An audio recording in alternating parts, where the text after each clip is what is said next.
Angelo, show me what you're eating. Beans. Is that ceviche? Tastes like beans. What is that, Anthony? Look at that on your plate. Oh my God, it looks like it's gonna eat you. What is that, Anthony? Octopus. It's calamari. Let me see. Let me get you eating that. I want to see you eating a leg of that octopus. Anthony, you want to eat? Angelo, look. You want to eat this? You like that? Yeah. What does it taste like? Like fish. Like fish. No, once I had it, like it was Fried, probably. You had it in the past fried. It wasn't like frozen hard like this. Yeah. It was like all wiggly, like it normally is.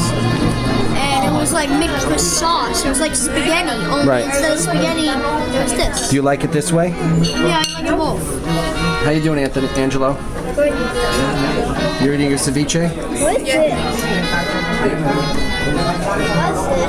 All right. I'm gonna eat ceviche now, which is, Eat it. I guess I can't say it's raw fish. It's not raw. It's denatured fish in lime juice, lime and lemon juice.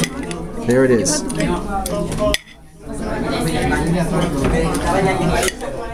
How do you say, enjoy your food? Buon provecho? Disfruta tu comida. Ah, sí. Provecho. All right, say goodbye. Bye. Bye. Say goodbye. Bye.